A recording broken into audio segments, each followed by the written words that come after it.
Hola, ¿qué tal? Desde el contexto de la sección Tu preguntas, Chan nos responde, un mes más, el último jueves de cada mes, aparezco para dar respuesta a algunas de las preguntas muy interesantes que nos han llegado. La primera de ellas dice, ¿todos nuestros comportamientos neuróticos son consecuencia de las heridas de infancia? Pues básicamente sí. Es decir, las heridas de infancia se producen en nosotros siendo muy pequeñitos, muy frágiles, y esas heridas, hasta que no las sanamos, nos condicionan absolutamente a nosotros y nosotros en consecuencia a nuestro entorno.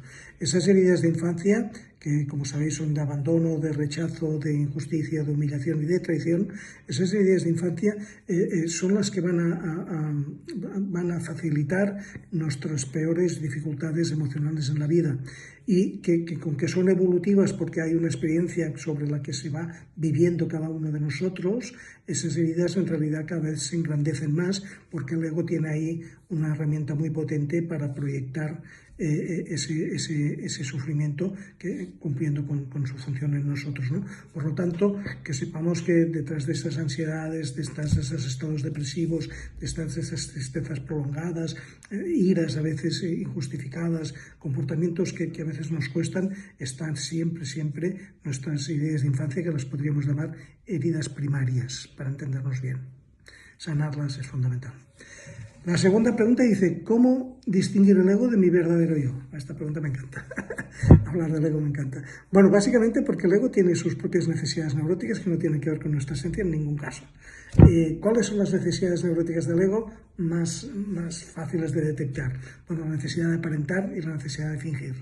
Aparentar quienes no somos, pero creemos que deberíamos ser, es una simple creencia, pero nosotros creemos eso. Y fingir pues, que tenemos un estado de ánimo superior o inferior al que en realidad tenemos. Estamos como engañándonos, en autoengaño y proyectando el engaño en los demás. El ego tiene unas polaridades muy claras, que es bueno o malo, correcto o incorrecto, es blanco o negro, y ahí también distinguimos esa necesidad de ganar, esa necesidad de tener razón, esa necesidad de saber más que el otro, esa necesidad de poder, de control, y por lo tanto, con la práctica, con la praxis, se aprende muchísimo de cuánto es el ego, cuando no. Yo explico de mí, y todos mis alumnos lo saben, y todo el mundo que me conoce, que yo soy una persona humilde, porque es que mi ego es muy poco humilde. Mi ego es un buscaplausos, como sabéis todos, un enneagrama 7 social, y es un buscaplausos. Por lo tanto, está todo el día, o estuvo durante muchos años todo el día diciendo, ¿ves cuánto sé, verdad que me quieres? Bueno, pues eso es el ego, darse cuenta de esas necesidades neuróticas, y con la observación de uno mismo, uno lo distingue perfectamente. La tercera pregunta dice, ¿exigimos determinados comportamientos por culpa de nuestro ego?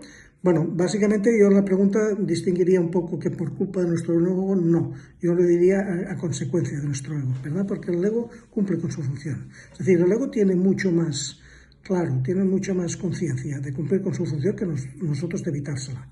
Yo hace poco he publicado un stories que decía que uno de los dos grandes errores de la sociedad es no hacerle caso al poder enorme que tiene el ego sobre los individuos, sobre todos nosotros. El ego tiene un poder sensacional. Y efectivamente, exigimos a los demás aquello que a nosotros nos da miedo que no se cumpla.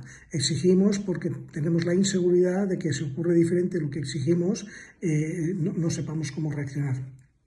En ese aparentar y fingir, que explicaba yo en la pregunta anterior, hay mucho la necesidad de no hacer el ridículo, de no perder, de que no haya fracaso, y eso es una barbaridad. El ser humano es imperfecto de naturaleza y esa es nuestra grandeza, que tenemos la posibilidad de superarnos a nosotros mismos vía ego, precisamente. Por lo tanto, sí, tomar conciencia de que exigimos a los demás y a menudo cosas que nosotros no hacemos, O sea, que es que la exigencia en sí misma ya es muy neurótica, la mente las exigencias no las entiende, y en cambio podemos ir al mundo de la preferencia, que preferiría que aquella persona se comportase de una manera determinada. Eso no nos va a causar dolor y no va a generar que presionemos al otro, porque desde la exigencia al otro o a los otros les estamos presionando.